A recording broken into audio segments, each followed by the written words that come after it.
Hey everyone, welcome to another episode of the Funky Marketing Show. I think this is the first one that we're live streaming at this time, so I'm excited to see how it's going to go and who's going to engage with us. But today I have a pleasure to host someone that I'm seeing a lot on LinkedIn, and she's talking about different topics. From how to help startups, from ground zero to develop their marketing team and accelerate the growth, but also how to help executives, thrive and grow in this, challenging time we are living in. And, if I'm not going to go and tell you her bio, because this is the conversation that we're going to have and you'll learn. But today, Maya Grossman is joining me. She's VP of Marketing, ex-Google, Microsoft. She's the best-selling author, startup advisor, and lots of other things. And join me in welcoming Maya to the show. And the first question I have: how old are you? And looking at the things that you have done so far.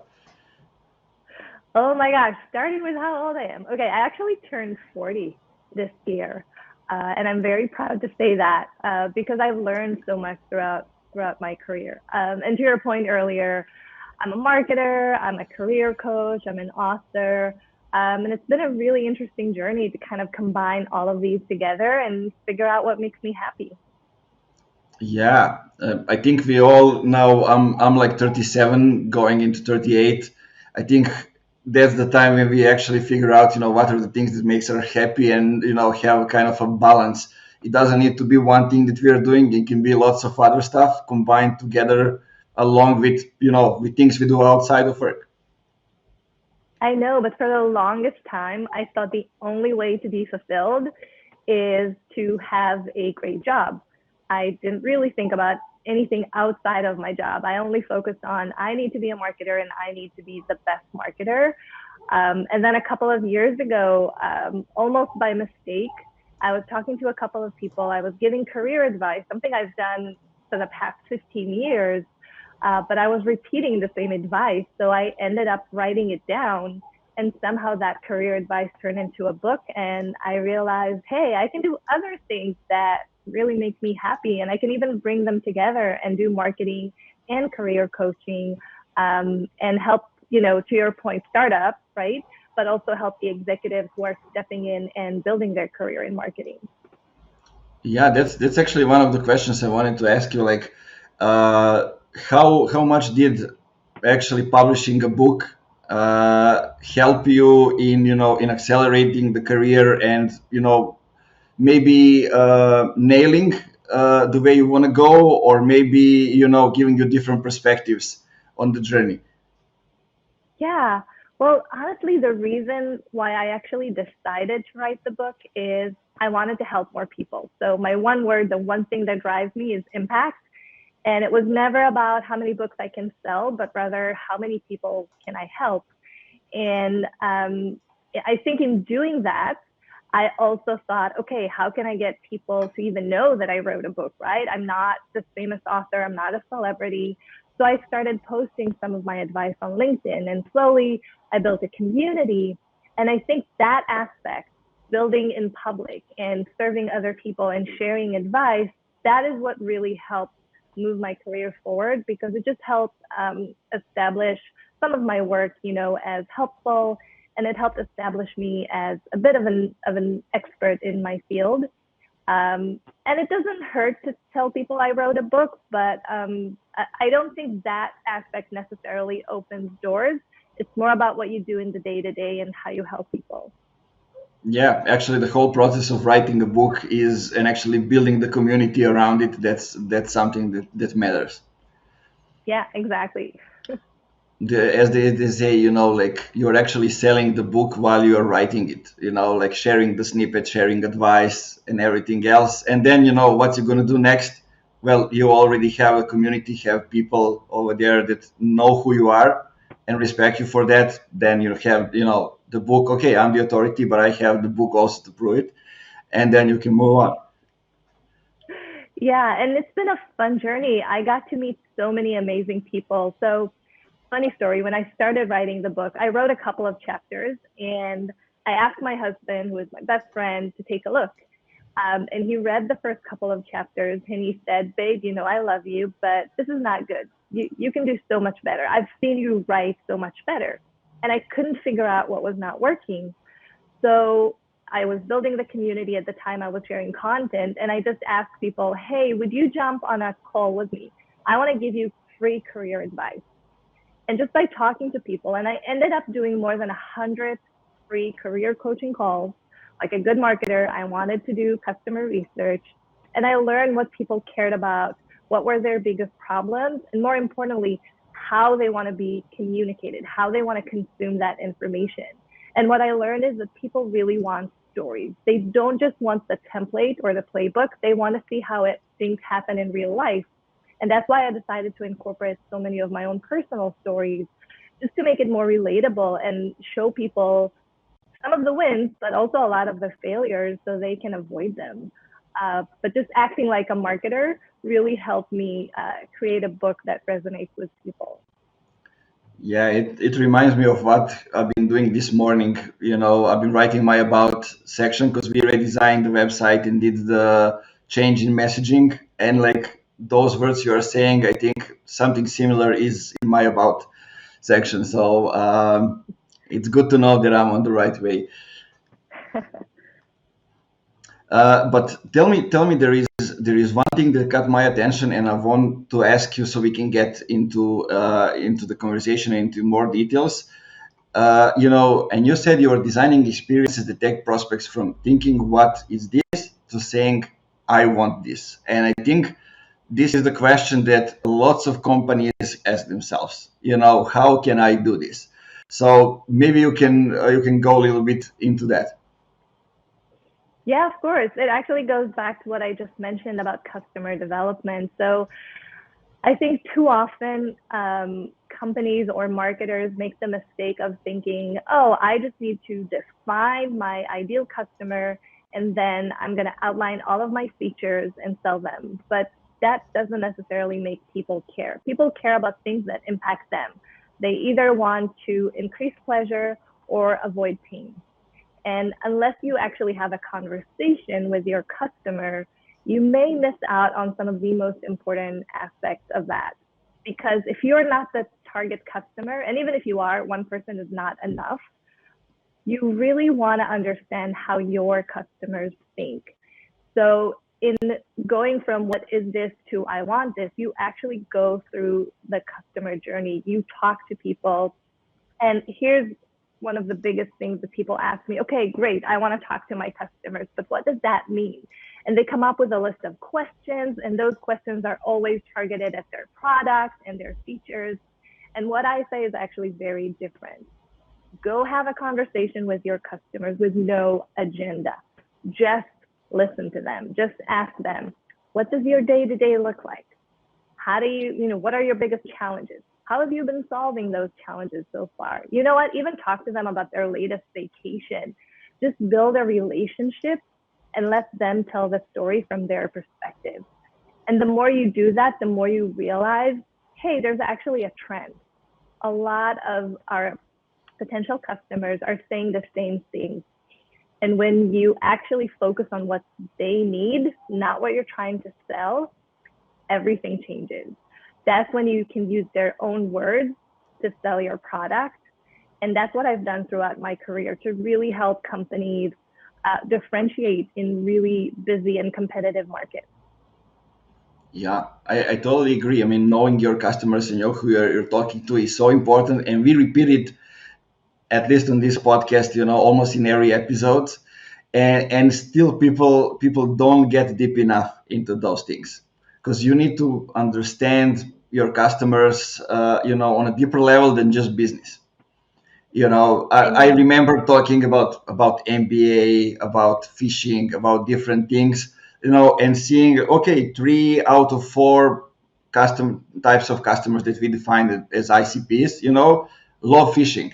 So that's something else that we can connect them about. And then, one thing that you mentioned, and I want to get a little bit into that, is knowing their pains and knowing frustrations, those kind of things, but also not emphasizing maybe those things in communicating with them. Because what I see is there are lots of people that are maybe not ready to say that they have this problem and talk about it, or they're insecure. But if you make it as if you connect the trend and you make it as something which is bigger than themselves, a big change that is happening, then they might feel different about talking around those topics. Yeah, it's about building a relationship. And I think that is what scares people the most because let's be honest, if you work for a startup, for example, things are pretty hectic. Things move really quickly. There are expectations. You need to drive revenue, especially if you're, an executive. And it's almost like, oh, it's not important to talk to customers. It's a waste of time. It's just talking. But from my experience, that's the one thing that will impact everything else that you do and will actually allow you to use all of that time and effort to do something that drives the needle. But people are really scared. And I'll be honest, I was a little bit intimidated when I was supposed to start talking to customers at first because it's kind of weird. And even just reaching out to them is like, hey, I just want to talk to you. But it's actually a great experience, especially for marketers, because it's a little bit closer to what the sales team would probably do. And that's something that you want to experience. You want to see people's objections live. You want to hear how they're framing the value that you're creating. And more often than not, they're going to give you the answer. I don't understand why people are so scared of it. It's almost like getting the answers to a test before you actually go in and take that exam. And who wouldn't want to do that? You're getting a free pass. So it's just about investing a little bit of time and effort to really understand where your customers are coming from instead of sitting in a room and trying to decide what they want. I've seen so many marketers do that. It's the corporate culture. They all sit in a room and they're like, I think, our customers are going to need X, Y, Z. And you know what? Maybe that's a good place to start, but then go and validate that. Go and have those conversations so it's not just in your head, it's actually what your customers want. Yeah, I totally agree. And I think also marketers are still scared of how to do that or go into those conversations or actually listening to the sales calls, or if they have customer success teams, also listen to their calls. And we are still used to being a safe zone. We create events, we do webinars, we promote them, and here are the leads. You do whatever you want with them. We are not interested in that. I think marketers are starting to understand that this part of their journey is over. Like marketers who are still doing that will end up not being validated for their work, and possibly working in some companies that don't even care about marketing, about the things that they are doing. But what's interesting is that today you can hear those customers of yours on different podcasts. It doesn't have to be the call that you are doing with them.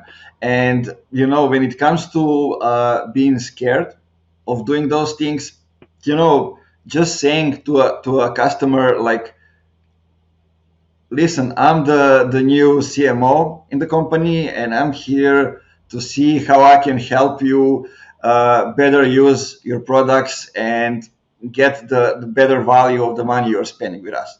Like, everybody will jump in and tell you all the things that they can remember to help you help them, right? Yeah. And it's okay if you hear a no. If you're sending 10 emails and 2 people want to talk to you, that's amazing. You don't need all 10 people. I mean, I know as a VP of marketing, I got dozens of emails every single day. And sometimes I have the time and the capacity, and sometimes I don't. And that's perfectly fine. Hopefully, you have more than 10 customers. But even if you don't, right, then you can still jump on sales calls, to your point. That's the minimum that you can do because you want to hear how people ask questions. You want to know what they care about. And then you can use your marketing to already answer those questions. So when they get to sales, they're actually more qualified, meaning they actually know what problem you're solving. And hopefully they already know that they want your solution because you did a really good job explaining how you're going to help them. And to your point earlier, marketing is a massive and valuable part of the business. We drive revenue.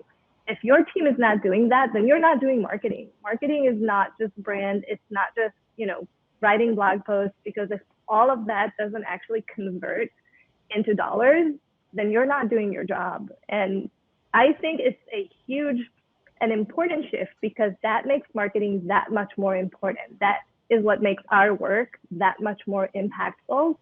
And at least for me, that's a huge bonus in my day to day, that I know that I get to help a company grow from 0 to 5 million or from 5 million to 10 million in ARR. I mean, I don't know. That's why I do what I do. Why are you doing it? Yeah, exactly. Uh, Here's a question: marketers should actually be on the sales calls. I guess Amir is ironic, but Yeah. there's this thing: they don't need to be on the call. They can just be a silent listener. That's also okay. Yeah, I would say there are different value proposition in doing different things, right? If you're just listening, if you have Gong or something like that, and you're listening after the call, that's great. You're going to learn the basics. I 100% recommend that you do that. You can do it on your own time. I actually used to listen during when I'm cooking, when I'm running. I actually listen to sales calls. That's step number one. You can actually join a call. I would take it a step further. If you really want to experience it, try doing sales calls yourself. Maybe don't jump into like the full thing. Maybe start with qualification, right? Do an SDR's job. Reach out to customers who want to take a demo and just kind of qualify them and ask them the questions. And lastly, again, this is probably best case scenario, but I would highly recommend that you do it. Have a one-on-one conversation and don't be specific about your own product. Just talk to them about the problem and the space that you're working in, and you will find things that you never thought possible. I can give you a great example. In one of my previous companies, the VP of product and myself, we went out on a road trip. We wanted to talk to customers. So we literally had this type of conversation. Hey, how are you doing? What's up? We also wanted to check about a new feature that we were launching, but we kept that to the end of the conversation. And what happened was, after talking to about 10 or 12 customers, we learned about a new problem that we never knew existed. There was a very specific reason they were not, signing up as quickly or staying with us long enough. And it was a problem that was relatively easy to fix. We just didn't know it existed because we don't know their day to day. We don't understand how their mind thinks. And by having a super simple conversation of like, what is your biggest problem? Why are you not happy? What can we do better? And my favorite question, if you had a magic wand and you can change one thing about our product to make it really great, what would it be? And it was amazing to see about 10 out of 12 people said the same thing. And we went back and we completely changed our roadmap and we fixed that problem instead of launching a new feature. And it had a phenomenal impact on our growth. Yeah, because that thing is the one that comes after, after they know what you're all about, what they are all about, what's the promised land, and then you come reaching out to them and asking them, about the things like I like to compare that as Star Wars, maybe a lightsaber. That's it. That's the thing that you ask them. To go a little bit into epic fantasy as well, not only into the fairy tales, but actually those things are really connected and really important. And if you have a chance now in these pandemic times to go to the customers offline and actually have a conversation, uh, have a lunch, whatever, with them, and just get to know them. The feeling when you're talking with them, and they can get talking to you. It means a lot.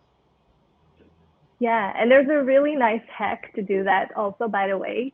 If you want to start a podcast, and literally interview your ICP, you're going to learn a lot through those conversations while creating a lot of great marketing content for your demand engine. So I wouldn't say it's instead, it's, in addition to actually having those conversations.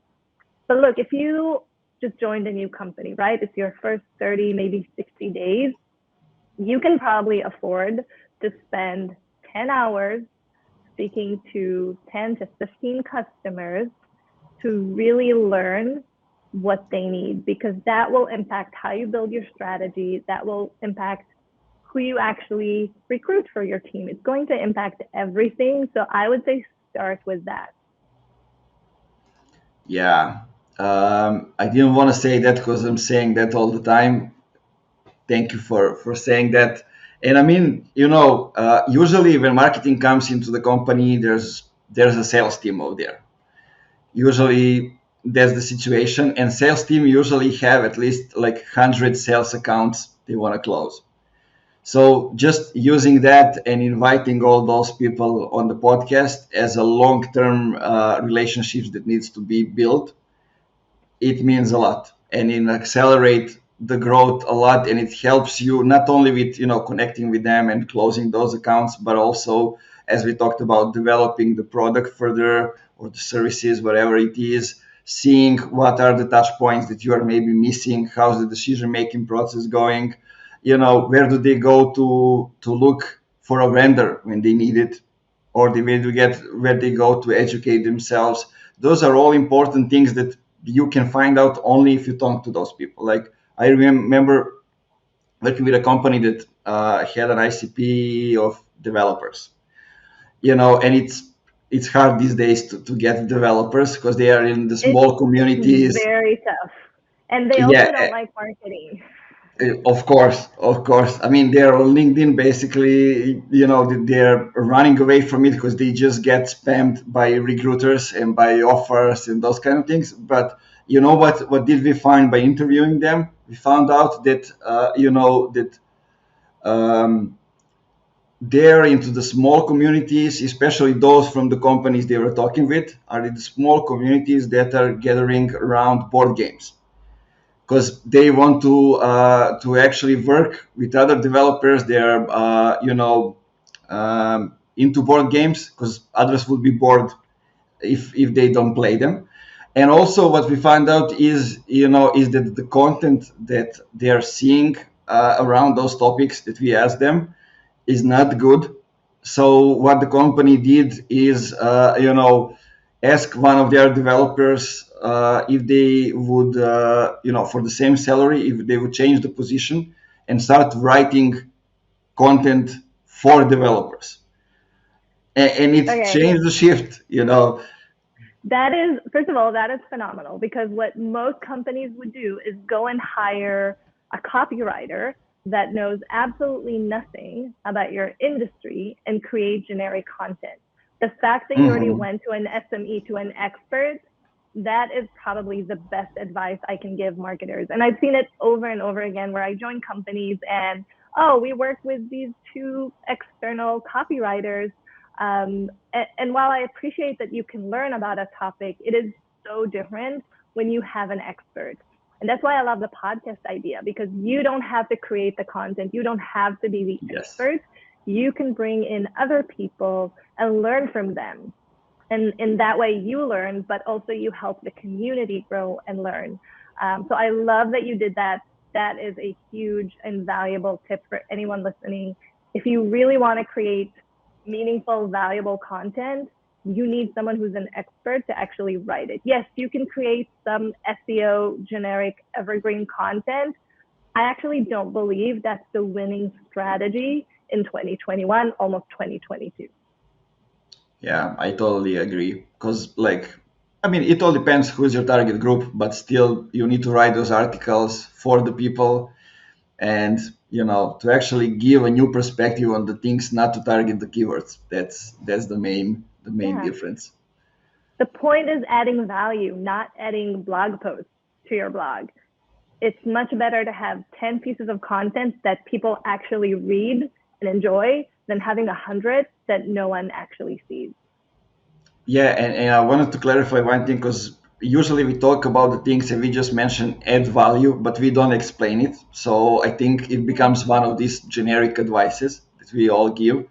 But in this case, if lots of people have been talking about the one topic, what you can do is you can try to get a little bit into top leadership and bring in new perspectives on things.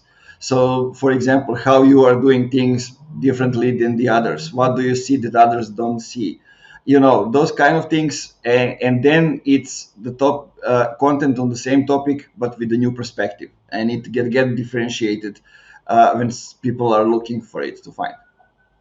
Yeah, and I would say experience. If this is something you've actually done, or if this is an SME writing, an expert writing, and they can share their own experience, even if it's the same advice, just coming from someone who went through the process and can add the actual details and can really explain what it looks like, I think that's really valuable. And that's actually a lesson I learned about my content on LinkedIn. So when I started, a lot of the content was like very inspirational, big quotes, and it doesn't always really resonate with people because it's what I call fluff, right? So sometimes it's nice to see it and you kind of nod, but you don't get anything out of it. You can't take it Yes. and actually put it into practice.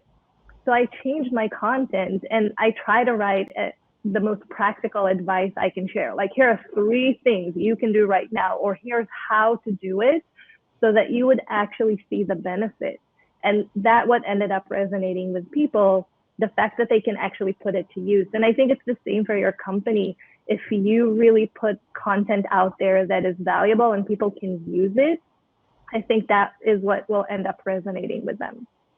Yeah, I agree. I mean, depending on what is the platform we're talking about, but doing that with content that is that they can go and execute right away, or the content that is related to to other people that they know. So including other people in creating content, and then basically you're thinking about distribution ahead. Yeah, and I actually would add here, so this is probably controversial, but I don't believe in gating content. I think that's old school. I think you need to give as much value upfront to your potential customers so they build in their heads that you are giving them value, that you are an expert, that you know what you're doing. You don't need to keep them hostage with an email. By the way, most people don't even use their own email anymore. There are temp emails. So I just believe in giving everything, everything that you can give for free to really build that relationship and trust. And then people come to you. And I've done it over and over again in my business and for other companies. And it works. It just works.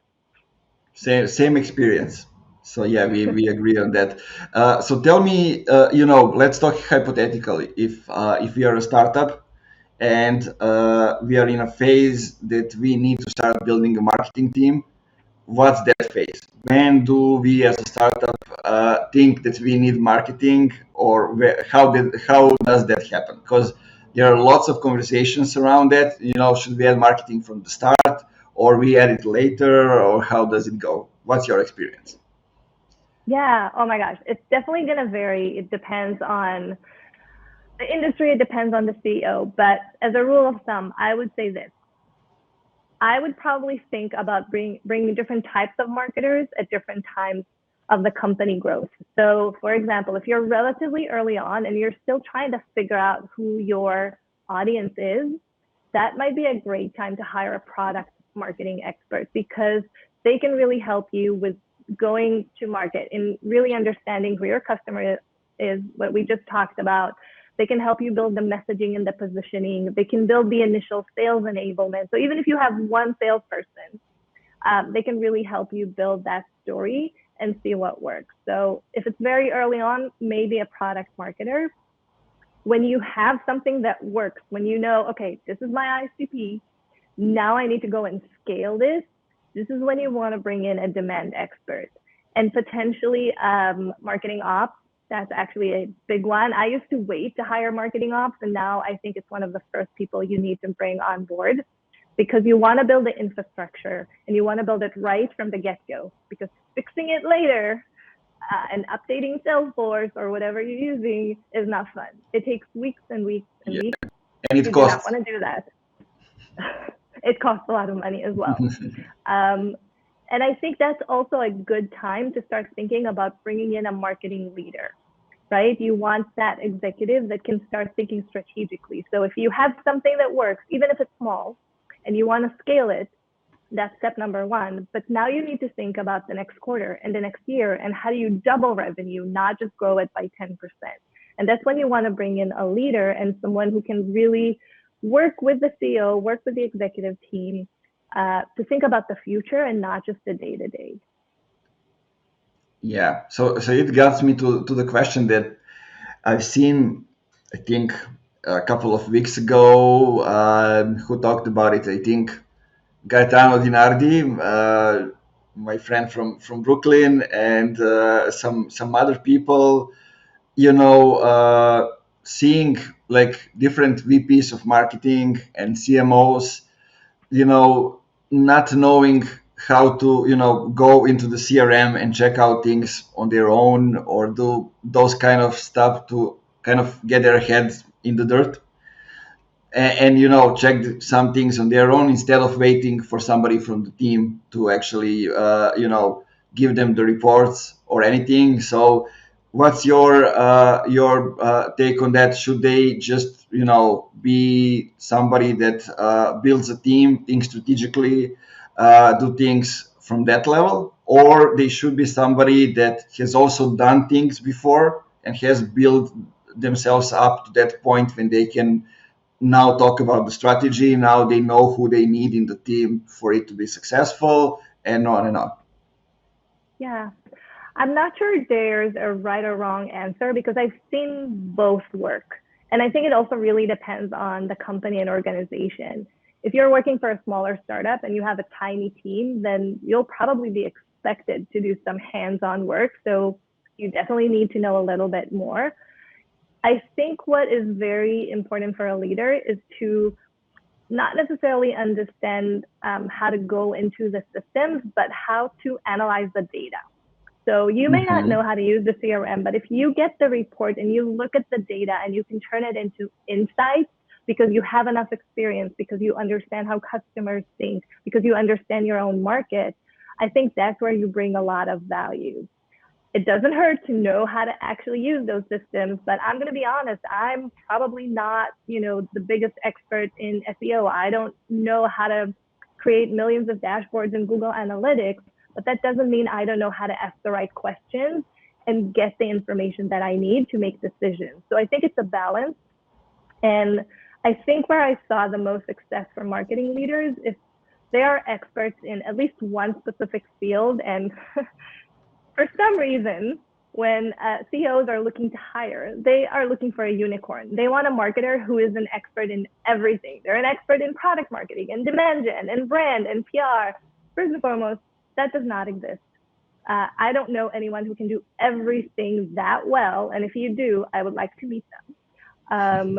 But if you own your own discipline and you're very good at what you do, and then you know how to hire people who are 10 times better than you in everything else, that's how you bring the most value because you can then connect the dots. You can be the driver of the strategy. You can set the North Star and you can trust your people because they're experts to do an incredible job actually executing on your vision. Yeah, I agree. It depends. There are tons of different situations, and it all depends who you need in the company. But as a CEO, you need to know that that now becomes the burden you need to carry on.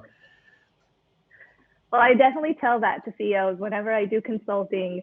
I try to align expectations and help them figure out what should they expect their VP or CMO to do, and also who to look for. For some companies, that product marketer would actually do a better job.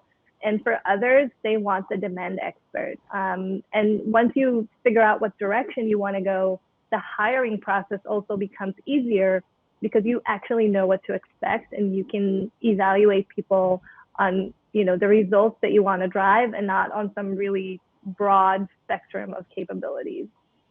Yeah, agreed.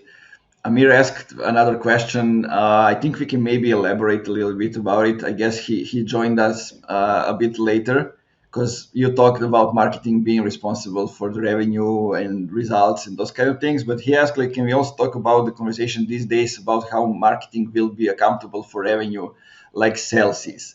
So maybe we can go and dig a little bit deeper. How do you see marketing contributing to the results? Yeah, I think one of the biggest shifts, and it's been going on for a while, is moving from thinking about leads, which I'm going to be honest, you can pay 75 cents and use Zoom Info and get leads. You don't actually need to do marketing work to go there. So shifting from that mindset to thinking a lot further down the funnel. How do I either generate qualified pipelines or even revenue? And that means that marketing is more accountable. That means that we need to change our strategies and our tactics so we don't just collect emails. We actually change minds and hearts. We get people to come to us, but when they come to us, they're prepared. And it's a very different approach. And I think it's even more of an accountability play with sales, because I have to tell you, when you send shitty leads to sales, a lot of bad things happen because they don't want to work with you. They don't want to qualify them. And that we are working to achieve the same goal, the same result. So when you work closely with sales and you are able to bring them people who already want to buy, you build that symbiotic relationship that really drives growth for the company. And it's not easy. It sounds easy. Oh, just be friends. It's not that Yeah, easy. You really need to like align and have tons and tons of conversations and do it over and over again, and review your pipeline together and have coffee with your VP of sales to make sure that, their SDRs are actually qualifying marketing leads, blah, blah. There's a lot that goes into it. But I think the main shift is from generating leads, mass marketing, to really being specific about the people that you bring into the pipeline and how you work together with sales to target the same people, to share the same message, and just really build a strong brand that people understand and want to buy. Yeah. Do you think it's related to the development of the tech? I think it's very much related to the shift that we have, because in the past we couldn't measure marketing any other way. So they say, okay, let's measure them on leads. And then when you measure them on leads, we had like the number needs to grow. And then we end up in the moment where, as you mentioned, sales says marketing fucked up again. These people are not interesting to buy. And I think tech now allows us to actually see the value of marketing, how it impacts the whole company and the whole pipeline, and basically it brings marketing to the table with sales, with executives, with customer success, and all other teams. Yeah, and we also have to be okay with the fact that we can't measure everything. That's also part of the problem, right? Because we talked about a podcast before. It's actually hard to see direct correlation between building a podcast to your bottom line numbers, right? It takes time, and you can't always say, oh, out of the 100 people who download the episode, here's one that actually bought. But you can see the shift in mindset. You can see people starting to come to you. You can see how you're driving. In my previous company, when we started our podcast, we had to basically beg people to come and be guests, right? Because no one wants to be the first one. Mm-hmm. And about 6 months into it, I had people coming to us and begging to be on the podcast. And that's a great example to show you that if you build a good, strategy, if you have the right content, it will start spreading and it will help you build that trust. And the people who were coming to us, they were all our ICPs. They were all on our target list. And they were coming to us to ask, to be partners and to hear more and to be part of the conversation. And yes, it's a long-term play, but it's a much better way to generate what we call qualified leads and have a real conversation with people, as opposed to just collecting emails. And there's nothing wrong with email, right? I like having the possibility to reach out to my customers, and you should still do that. But that shouldn't be the gate to actually having a conversation or adding value. Yeah, I totally agree. And I mean, people will soon realize as they start focusing on the long-term goals that, that they will get the short ones done as well if that happens. Yeah. Short ones are also, you know, unrolling as you set up for the long-term goals, because you don't think about transaction at the moment. You think about building a relationship, and that changes everything. People can feel it, and they can see if you are about transaction or if you are about bringing value and creating the relationship with them. Yeah, but to be honest, if you're a marketing executive, expectations are going to be through the roof, right? No one wants to wait 12 to 18 months until you build a demand machine. So you need to balance the short term. So you need to have a few quick wins and show that you can actually create that pipeline while you're building for the long term. And that's probably one of the most challenging parts of being a leader, because you really have to balance both and help your team understand why you're doing both, and then manage your CEO's expectations, which is a whole nother story that we can get into. Yeah, that's exactly where I want to go. But look, what's your take on kind of aligning marketing with sales, I mean, other teams when you just start? So, like one of the take that I had from Nicole Gates here on the podcast is that she basically set up the sales goals to be marketing goals from the start, and kind of got the sales in the same room with marketing and explain why these are their goals, how are they going to achieve it, just so marketing understands what sales is doing, and then kind of start building, get the first results, which are actually leads with webinars that are educating people, and then Yeah. get the trust and be able to move things bit by bit to get to the next point.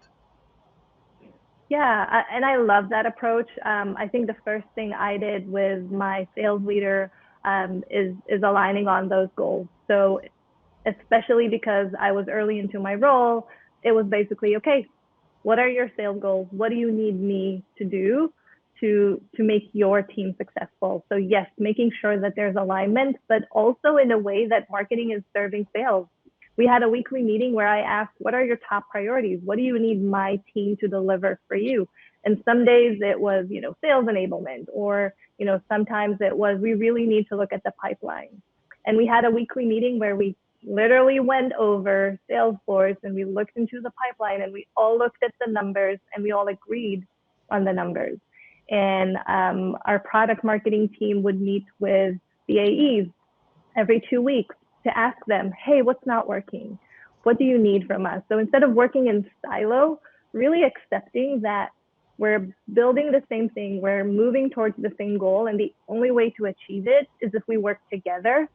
And even on a personal note, right? I invited our VP of sales to lunch, to your point, and just had a real conversation and got to know them as a person, to make sure that, we're building that friendship and that trust.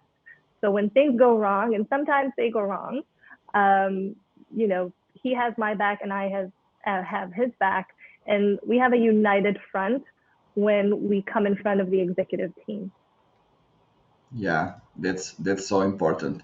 And let's talk about in this last part of the show. Let's talk about about leading teams today. Yeah. So we are actually there talking about about how managers can do it, how they can align different teams and those kind of things. But it's a hard position to be, because on one part you have the team, which you are actually working for them in a way, and they expect something for you. But on the other hand, you have the board or the CEO who is also demanding you to get results, which are, sometimes different than what, other people from your team are interested in. And basically you're in the middle, and not many people talk about that position and how hard sometimes it is being in that position. Yeah, it's definitely interesting. And I think one of my team members actually called it a buffer. You're my buffer. Yeah. And I think the key here is transparency and communication. And here's what I mean. It sounds super simple and straightforward, but I think a lot of people don't do that. After every executive meeting, I would usually write a quick summary and I would share it in the next marketing meeting. Anything that, I can actually share with them in advance, because I wanted them to know what is happening every single week. How are we thinking about challenges? What's happening? What are we struggling with? Where did we have wins? I wanted them to have clarity, because here's what's happened. When you surprise people, when you just come to them and like, oh, the CEO changed his mind, we now need to do that, they're really frustrated. Mm-hmm. If they're part of the process, if they know, hey, we're actually considering this change, and if week over week they kind of hear we're going in a specific direction, then when that request comes in, they actually get it and they understand, and they're bought in and ready to do the work. So just trusting them with that information and giving them context and clarity has been super helpful for me. And it sounds like the easiest thing in the world, but it's actually very easy to miss. I didn't do it for the first couple of weeks in my new role because I was so busy, first 30 days, I need to change the world. And I kind of forgot. So now I use a template, and I actually share it in my coaching sessions, a template for marketing team meetings that already includes that kind of hand down from the executive leadership, so they always have the context they need. Yeah, totally agree. And there's one thing I want to ask you as well is how much should we share with the team when it comes to the negative stuff that we are chasing about not the challenges, but actually negative stuff that are happening? Because my experience is if you go over the line, you are basically sharing your burden with the team and they don't need that burden. Yeah. And I agree. And I think there's a difference between being honest and sharing your own burden. So when you show up as a leader, even when things don't go well, you still want to show up in the most positive way you can. I'm not saying lying, I'm not saying hide something, but even if something is going wrong, you need to be the rock, because if you don't feel confident, if you don't have a solution, your team will feel lost. But when it comes to sharing some of the bad things that are happening, I think it depends on context. If it would be helpful for them to know, then I will probably share it, right? If we had, for example, a customer who churned, I want them to know, I want them to understand why it happened, so they can take that into account when they build their own strategy or when they create content or whatever it is that we're doing. If we had a specific comment from the board that is more relevant to the executive team, I may not share everything in full detail. So you really have to use some judgment there to make sure that you're delivering the right messages and the right information. But I actually believe in being as transparent as possible. If I hired someone to do their job, that means I trust them. And in order to empower them to do their best work, they need information. If I keep hiding it from them, they will never do their best work. And then there's no point of me hiring them. So if I trust people, I give them the information and I trust them to make the right decisions with that information. Yeah, I totally agree. It's a lot more challenging in a small team when there are like 10 people, because you easily fall into the trap. We are a small team, we should share everybody, but you have a creative, a designer, which he cannot affect the revenue directly, or he's not responsible for some of the things directly. He has somebody who is above him, who checks out the work and everything. He doesn't have direct line of communication with a client. And if you keep sharing, we have this negative stuff, we don't know how we're going to survive the quarter, or those kind of things, then they started to think, and it affects the creativity, it affects the the way they are doing the work, and you are actually doing something that is making them, see they're like, it's all negative here. When you come to the work, it's all negativity. So why don't I go somewhere else to work where there's, there are people who are also sharing other stuff except that. Yeah. I would argue that's actually not about the negative, because I can actually share an example in one of my previous companies where we had a bit of a challenge. We were going through a rough time with the company, and I did share it with the entire team, including, to your point, our designer. And she actually came up with an idea. She was like, "Why don't we do X, Y, Z to change it?" So sometimes the best ideas come from the most unexpected people. Mm-hmm. And I would actually say, if they don't have regular content with your customers, they actually need that information more. The question is how you share it. I would probably never tell my team, I have no idea how we're going to make it through this quarter. Everything is shit. I would tell them, hey, we're not pacing as expected odd numbers.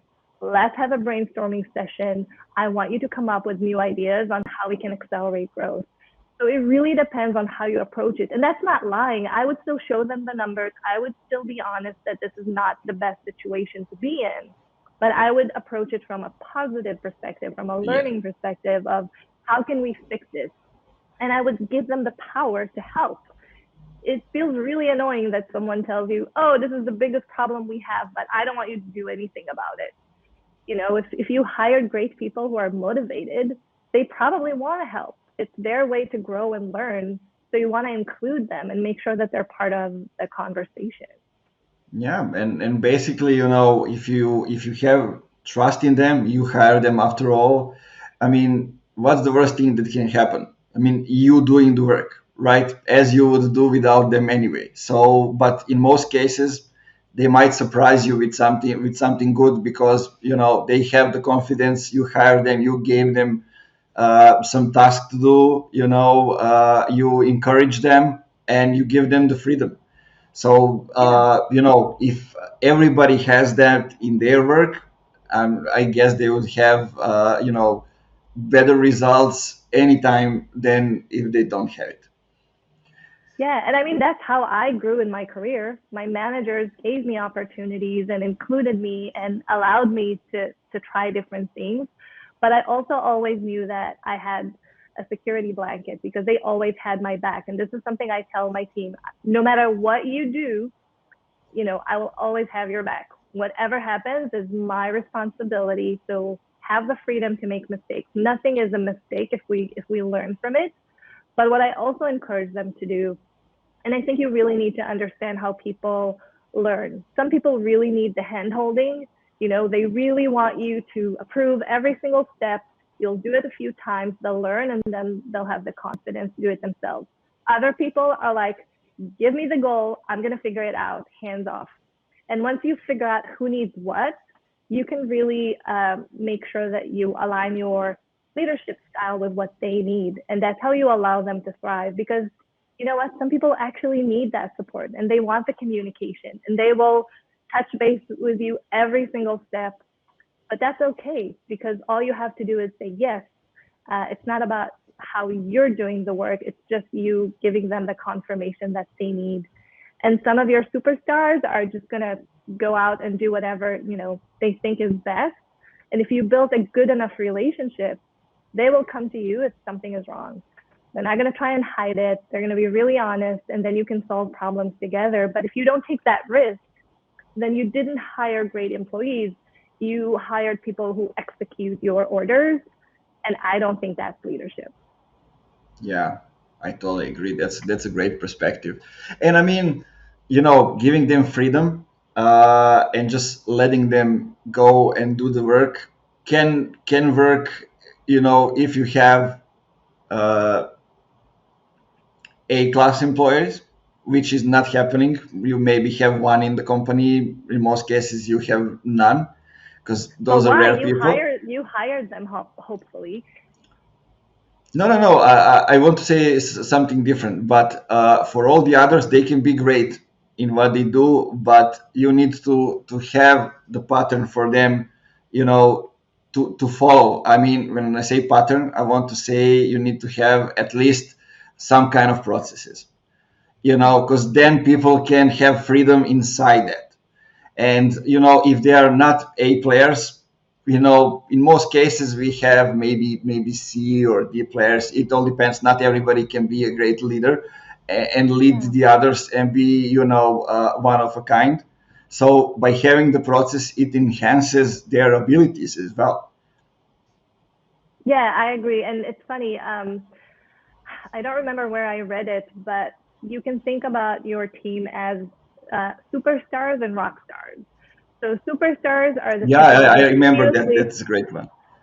yeah. So superstar are the people who need that engagement. They need to do more and try more, and those are very often people who move up the rank and try different things and maybe end up being that leader. And rock stars are people who are really good at what they do and they just want to be experts in their own field. They don't necessarily need you to continue promoting them, but they want to be recognized for what they do. And different times in your career, you may be a rock star and sometimes you may be a superstar. It really depends on your level of comfort and if you're feeling safe and if you have opportunities for growth. So it's okay to have both. I would actually argue you need both because if all of your employees are just trying to move up the ladder, who would do the work? So you need a mix so that you have that engagement, that you have people motivating others, and that you have that innovation. That's actually huge for companies because there's a tendency, especially in the really big corporates, to just do things the same way. And it drives me crazy when I talk to people and like, hey, why are you doing this? And the answer is, I don't know. It's just how we've always done it. So I'm doing it. And you definitely don't want to have that mindset. So you need some of those people to push the boundaries, to ask questions, and to try to do different things. Yeah, totally agree. It reminded me of an example, like when it was my first time to be a GM. Basically, I came as a rookie to the company, knowing about social media, about digital marketing, didn't know anything about SEO, and that was the most important part of the work at the time. So I needed to learn a lot, and I was sharing everything, every article, every video, everything on the team Slack, and basically bit by bit I became the team leader. I took over the biggest clients, and one day I became the GM. In just 13 months, I been through that journey. And what was interesting is my perspective at the times. I was the last one coming to the company. I was the first ever GM. There were two owners that didn't consider anybody to be GM material before, and I didn't understand that there are some people who wanted to be in that place, and actually I was somebody that came to the company after them. So there was that, but also when I became the GM, I wanted everybody to accelerate their knowledge, the growth, and everything, and to grow as I'm growing. And I made them, you can read this. I send materials to them, those kind of things. But then I got the feedback, and it wasn't good on some of the things. And I understand, okay, some of the people really want to come to the company, work for 8 hours, do a decent job, and go home. They don't want to move forward, and that's okay for them. That's okay for me to understand. But then, as GM, do I want those kind of people in the company? That's then another question. But what's been good, and it's the thing that you are saying, having in this case owners backing me up. I mean, they put me in the GM position and didn't answer any of my calls for 2 months. They told everybody like Nemanja is the one that has all the freedom but all the responsibilities as we have. I didn't know any passwords, process, nothing. So I have to create everything from the start. It slowed us down as a company, but like in 2 months, I got through all of it. I set up all the processes, every single thing, and I learned all the things that I'm now using in my careers in year after. And I'm like forever grateful for that because Yeah. they were able to put the company in the second place and me in the first place so I can learn some of the things and then we can grow further when I do. Yeah, and I love that it all started with having an owner's mindset, right? You thought outside of your own role. You thought, how can I help the business as a whole? That included your team, that included other areas. And that's exactly how I was able to level up in my career, always thinking like an owner and not just sticking to my job description, and try to fix problems. Because at the end of the day, no matter what you were hired to do, your goal is to make the company more successful. And I think smart companies or smart managers understand that and empower their team members to do that. I mean, if I hired someone to do X and they want to do X plus Y, that's a very positive ROI. Why would I object? But I think some managers are a little bit scared that maybe their employees will outshine them or that they won't do their work. But again, it all goes back to trust. If you didn't build trust with your employees, if you didn't hire people who are excellent at what they do, and they should actually be better than you at what they do, then you probably didn't hire the best people for the job. So we can probably end with that. It's one of the biggest challenges for managers to hire someone who knows more than them on a specific area. I definitely struggled with it for a while, but once I hired an expert and I saw what they can do and how much I can learn from them, I will never go back. I now try to hire people who know that much more than me because I am not being judged as an executive just on what I do. I'm being judged on what my team does. So I want to have the best team possible, and I want to give them all the resources and the tools to do their best job. Because if they shine, I shine. And I think that's one thing that leaders really need to understand, because that's what really makes you, I think, a great manager. Yeah, I totally agree, and I wouldn't end anything else. To the end, I would just end one thing that I forgot is that one of the owners, we're in Serbia. He was living in Canada, and he came to Serbia for the summer after I was like 3 months in the company, and travel for 300 kilometers to spend a day with me, rookie at the company at the Amazing. time, just to get to know me. And I was like, why the fuck is he now coming to to spend? And after like 8 or 11 months after that, when they asked me to be a GM, I understood everything, like how it goes and what they have been doing. And like, you gotta be grateful for those kind of people that kind of taught you how you can also lead others. Yeah, and you want to pay it forward, right? You want to do the same for your employees. Yeah, that's it. Maya, I would now ask people just to, to go back and listen to the full episodes from the start, because we talked about so many different things and mentioned so many important points and steps they can use in their career to, to move forward, not only, as marketers, but also as leaders, as the company owners. And I would like to thank you for being on the show. And tell me one thing: where can people find you? Where can people find information about you? Tell them those things. Yeah, of course. Well, first of all, thank you for inviting me. It's been a blast. And people can find me on LinkedIn. It's Maya Grossman, or just go to my website, mayagrossman.com. You can read about my book, my coaching services, everything you want to know. Yeah, sounds good. We'll add some links in the description as well. Maya, thank you one more time. Guys, there's one message we always say at the end, and this is: keep it funky and see you in another episode.